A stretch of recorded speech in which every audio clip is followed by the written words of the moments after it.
Hi, this is Sloan at BA Carts. The dash in an Evolution golf cart is one of their key selling features. However, customers are always asking us why there isn't any lockable storage options for their dash. So we took matters into our own hands and developed the Evolution Lockable Dash Kit. And not only does it just take one tool and 10 to 15 minutes to install, but it also gives you a spot to quickly throw your belongings like your phone and wallet to either keep them out of bad weather or to deter thieves from stealing your belongings while your cart's sitting in the public. So with that being said, let's install one. So when you open your kit, you're going to find your passenger side door and your driver's side door that both have the stainless steel hinges pre-installed. You're also going to find a baggie with multiple little screws, 2 lock baffles, a pencil, and the only thing you'll need to provide is a #1 screwdriver, Phillips head, and preferably one that's as short as possible. So we're going to start here on the passenger side. So what I need you to do is take your passenger side door and you're going to sit it here right inside this cubby. And the first thing you're looking for is to make sure it's just sitting in its sweet spot, meaning you can kind of tell it's tight all around the edges. And once you got that in there, you want to make sure your stainless steel hinge is sitting outside of this bottom edge, meaning you don't want to look like this where you can now see this exposed inner edge. You want to be on the outside of that edge. And you can tell, you'll feel it when you're doing it yourself, it fits just there a lot better.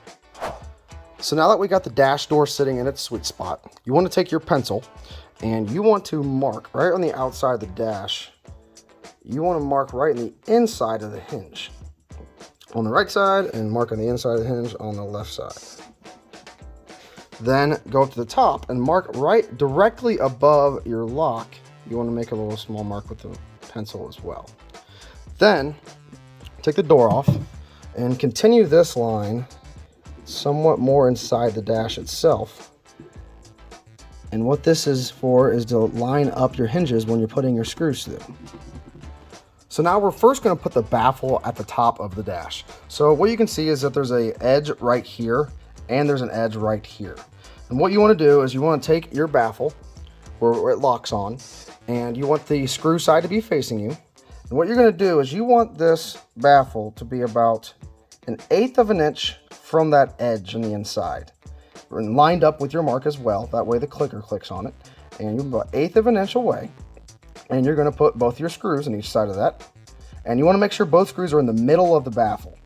So now I'm tightening both screws in on the baffle. And as you can see, I'm about 1/8 of an inch from that bottom edge. And I'm parallel with that edge as well, but I'm centered on my line. So now you want to take your dash door and you want to flip the hinge out. And what you want to do is sit the dash door down and you're going to kind of let it hang just like so. And what you want to do is find your marks you made. So right here's my marks I made. I want to be over those marks as I put the marks inside of the hinge. So I want to be over that mark so I don't even see it. That way I know where my alignment's correct. And I'm going to mark all 3 of these holes with my pencil. That way I can pre-drill these for my screws.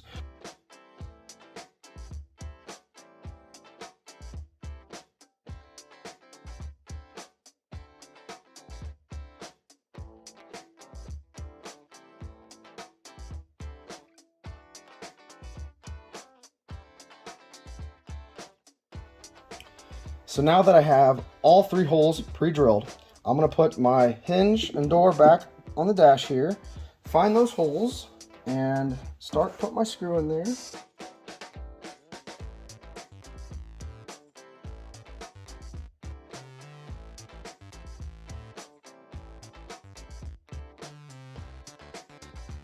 So now all 3 screws are tightened. So I'm going to flip my dash door up for the first time.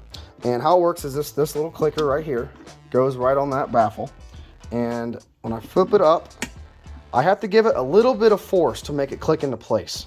And that's what you want, because if you have to give it a little bit of force, it keeps the door from being loose or rattling, and that's going to be really annoying if you're driving and it's loose. So right now, my baffle's screwed in the best place. But if you put yours on and let's say your door's not clicking in at all, that means your baffle is too far back.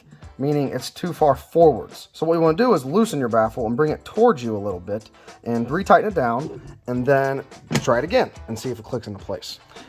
Then if you put your door up and it's loose, so it's clicking into place, but it's kind of loose and it rattles, what you want to do then is loosen your baffle and put it that way, mount it further forwards. So again, if this dash is kind of loose, the dash door is kind of loose, you want to loosen the baffle and put it literally a 1/16 to 1/8 of an inch difference further forward.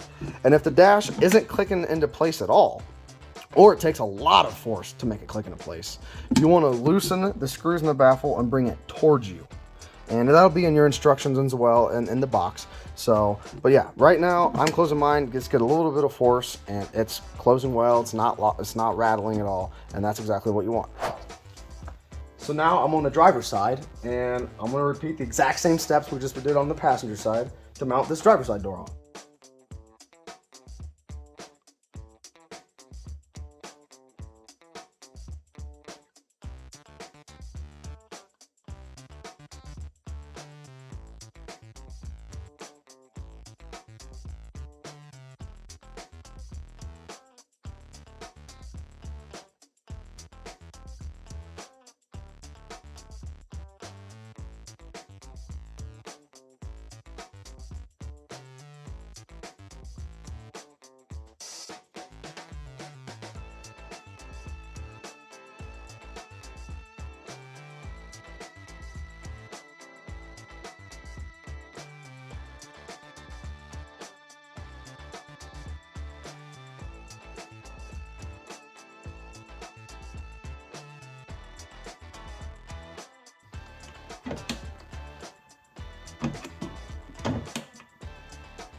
So both dash doors are installed, and that's pretty much the end of the instructions. So if you're watching this video because you bought a kit, thank you very much for buying.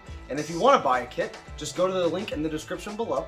If you have further questions than what we could answer in this video, please just reach out to us by text, phone, or email at the information below. And yeah, thank you for watching.